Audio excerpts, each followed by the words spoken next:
Welcome boys and girls, Christine here with a discussion about Sea Lord Aislinn's campaign in Total War Warhammer 3 Immortal Empire's Tides of Torment DLC. How he plays, the kind of things you should be aware of if you are looking to buy this DLC. Bear in mind, not a review, full release is coming in a couple of days, but Creative Assembly might just push out an updated version of what you're seeing here, besides review embargo is not out yet. I'm just talking about the mechanics.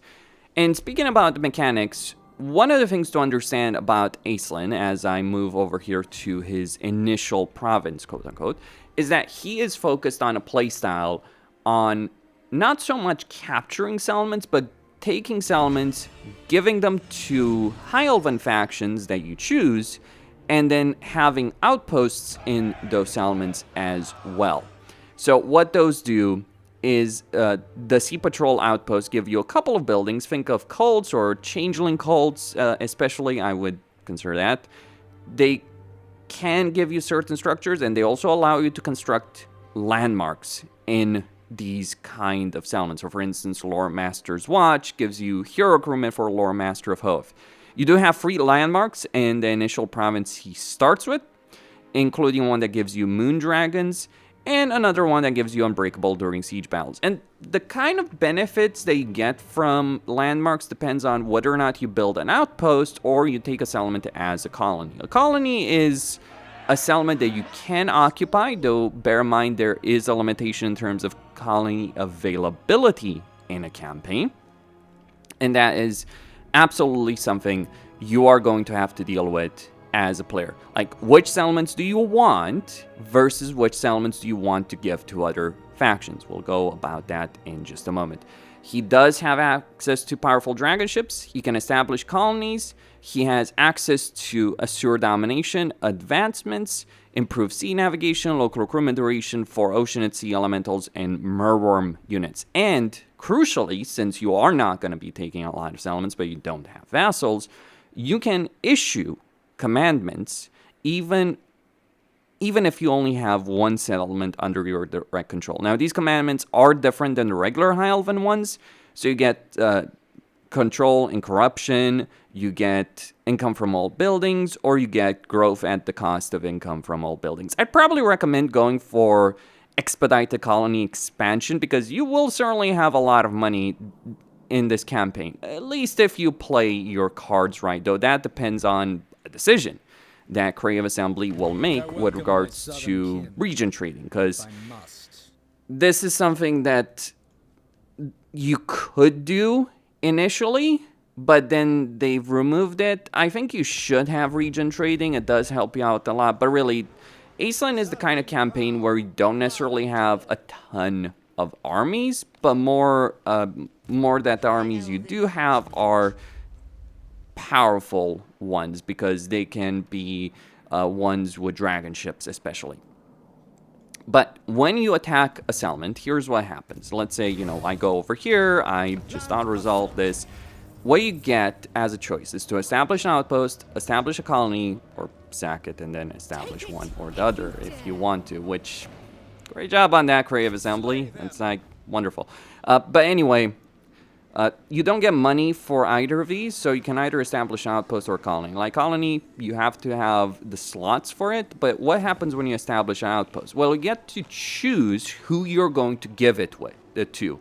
Now, if a faction already has a border with the region you are taking, or they're nearby, you will only have that particular faction to give it to. So, for instance, you get Nagareth, in this case.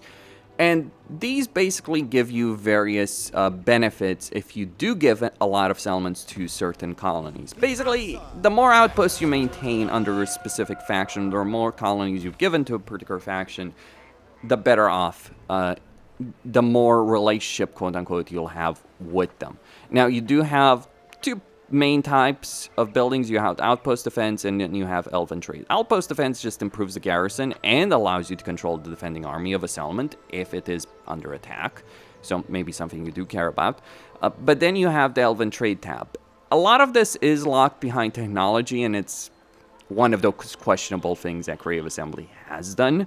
with regards to or Lord Aislinn, because let me just put it like this. Locking buildings behind technology is never great because you're just telling the player, okay, go for the best one. What's the best one? Well, for defense, you kind of don't really care about it. What about Elven trade?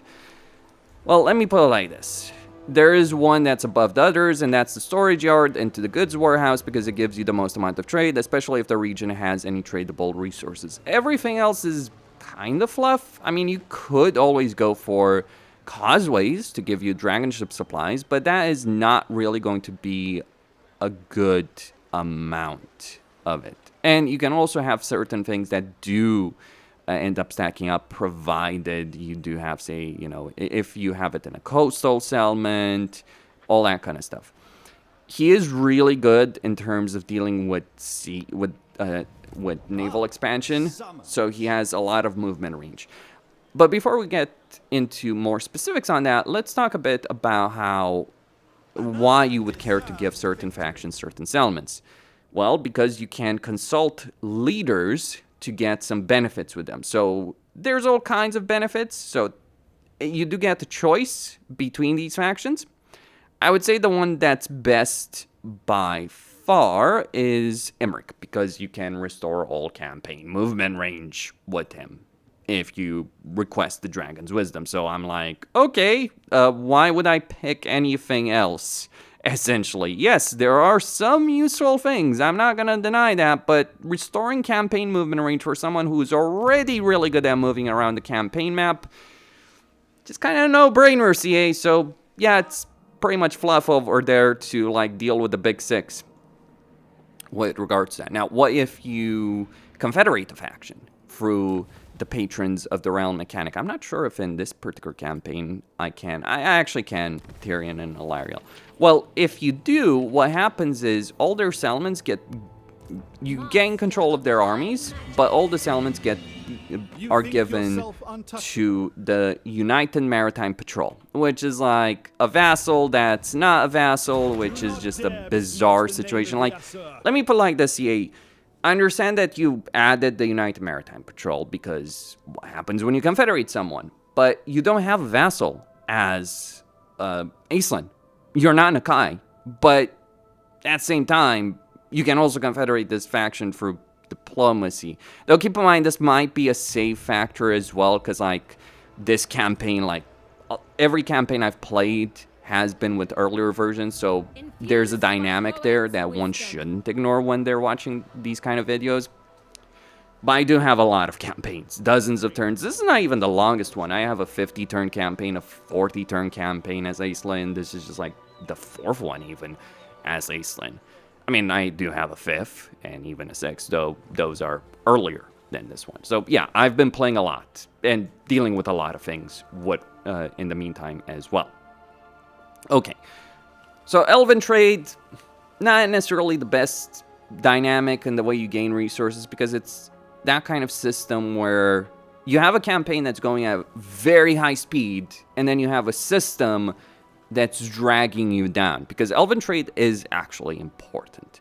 Why is Elven trade important, you might ask? Well, because of what you use it for. So the main reason you get Elven trade is because you want to get dragon ship supplies. You can also generate money through regular Elven settlements, but honestly, on that subject, it's just, oh, I already have a lot of money, so I can generate even more. That's a waste of time.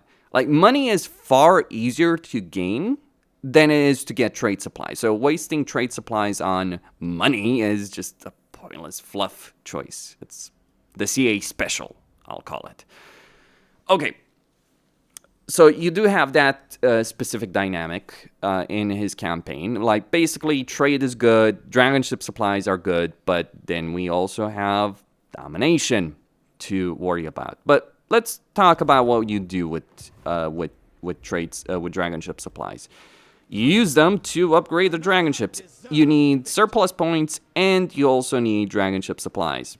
That's, again, and certain buildings are locked behind quote-unquote technology or assured domination. That's the reason you care about assured domination, is because, oh, you want to unlock shit? Great. Research it first. Or rather, when I say research it, go into assured domination, pick something. Pacing, pacing, pacing. All the same. Like, he doesn't even get handmaidens at tier 3. He gets them at tier 4, which... CA... Alright, so we do have that specific aspect. At least he gets a noble at tier 2, and he does start with the dragon ship on his own. Probably the only one that you'll ever upgrade in a campaign if you're actually playing it properly. But yeah, these buildings don't cost money. They cost dragon ship supplies. This is the reason you have so much money. Because a lot of the money that other campaigns would spend would be going in this. You're not spending money on... I mean, you are spending it on colonies, but colonies are very limited in number. As for outposts themselves, well, they cost elven trade resources, or they cost... they cost... Some of them may cost some money, but especially landmarks can be a bit expensive, but that's just a one-time thing, right? And there's only so many settlements that you have with that. And so only so many colonies you can establish, ultimately. Okay. Then we have dedication. So how do we get dedication? We can gain it through Sea Patrol outposts. We can get it through missions. Mainly, yeah, you gain it through Sea Patrol outposts. So you have this building, the Sea Patrol outpost, and then the seat of the Sea Lord. Costs a pretty penny to build, all that kind of stuff. Costs a pretty penny in terms of elven trade, but it gives you dedication per turn. So this is what I mean when I'm talking about the campaign, where the systems of the campaign is built on certain principles that don't quite hold up. All right, so that is an aspect.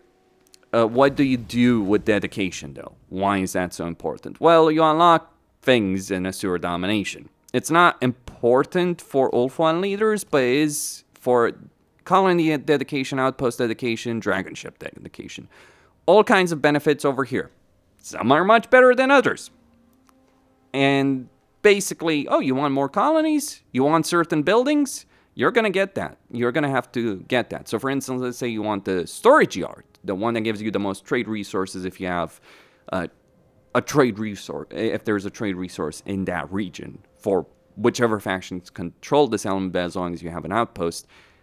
You want to get this. Now, you do get an upgrade very quickly in the campaign, but then you end up with these systems that just take time. Pacing, pacing, pacing. And there's a lot of things here. I would say the most jarring aspect in all of this is the fact that you want to get the dragon ship. So you don't just have one dragon ship. You can get 5, 6 if you complete the campaign, because that's the final campaign mission right there. Each of these, so you get one kind of like the mid-tier of these. So you start with one, you get free through Asura Domination, you get one through for the final quest, and then you get Admiralty Forge through one of these Asura Domination upgrades.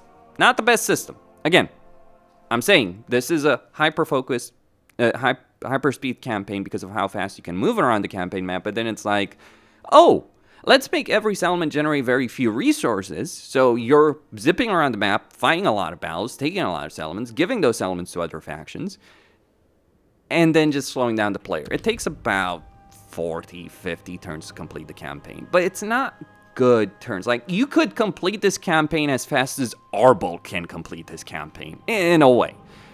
But then you're stuck dealing with a lot of this crap, and Arbol's campaign is genuinely better. I think that's something I'm allowed to say.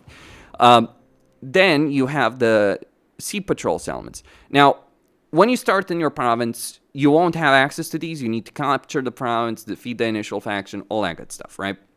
But once you do get these sea lanes, special sea lanes, Lokir can also get these lanes if you're playing him, but by default, they're only available to Aislinn. There's certain locations. There's 4 of them, actually. Well, one's a regular one that goes to Cathay, another one goes to Lustria, another one goes to Southlands, another one goes to Ulthuan. So, yeah, and you get the choice, like, which area do you want to focus on first? I think it would have been great if we had, here's all quest objectives at once.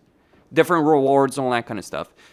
But go pick it up. Do you want to focus on Ulthuan, stabilize the situation there to get better confederation? Do you want to help Teclis and the Southlands?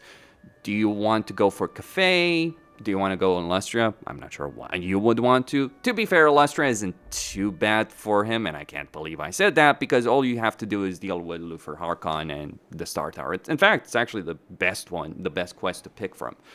But we should have had all 3 of them simultaneously, or all 4 really simultaneously. That would be my perspective on those dynamics. Because the reason you actually want to do this, to complete this campaign, you need to acquire all these dragon ships. Like, it's not a question, oh, take a certain amount of territory. No, you actually need to get all these dragon ships in order to complete your campaign. Your victory conditions are tied to dragon ships and colonies.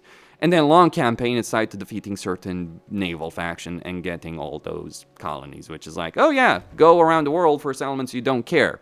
You can do it fast, but it's like, okay, that's just doing it for a victory condition, or hoping AI factions wipe each other out. Now, in terms of Aislinn's Lord effects and skill line, he gets Protector of the Seas, which gives him sea-based attacks on port settlements. All the dragon ships have that. He gets 20% missile strength for ranged high-elf units when fighting at sea, minus 10% for ship company, oceanids, sea elementals, and merworms, iron-handed captain, and 10% campaign movement range. Special skill line-wise, he gets the Pernicious, which increases attrition suffered by the defender plus 50% when laying siege, reduces enemy casualty replenishment in a province, and reduces enemy leadership in a region. Then he gets Master of Mist, which is a really powerful ability, though limited usage, and replenishes campaign movement range, as well as giving stock for London Sea Guard, which, by the way, have been made better because now they have aquatic. He does get the Star Dragon, he does get the Sky Cutter as mount choices, he gets ability number uses for Dragon Ship army abilities for his own army, Dragon Ship supply, construction cost minus 10% for all Dragon Ship buildings for his own army, Vanguard deployment for all units, plus 50% or minus 50% for enemy armies starting their turn in the region that he's in, and ambush success chance. And then we go further. He replenishes more campaign movement range after winning a battle, weapon strength, missile strength for his army, dedicated to Mathland. Though I think, again, this might just be one of those situations where you might have to make a choice, just using a save that was made before some of the patches CA has implemented. Then you get dedication to Mathland, so leadership, upkeep benefits, melee defense, and income from ports. So you get that benefit for London Sea Guard and Ship Company. And then leadership, melee attack, and ward save when fighting at sea. And melee attack and leadership for ocean and sea elementals and Ship Company units over there.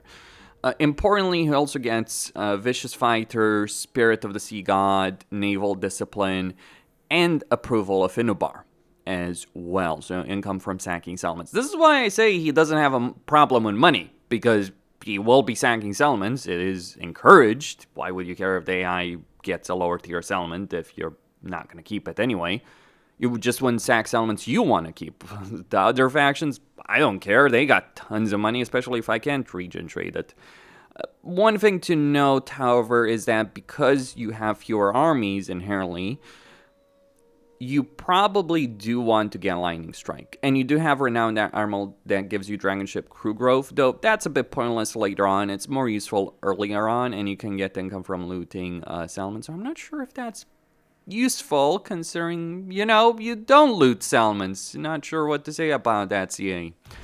Sea Helms, on the flip side, in terms of their skill line choice, they get War by Wealth or Revered Tactician as a choice, as well as various dedications available to them. That's the essence of it.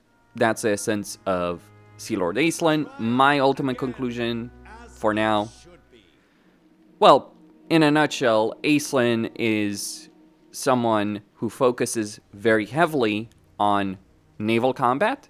He can move fast around the campaign map. He can do a lot. But low tier is still better.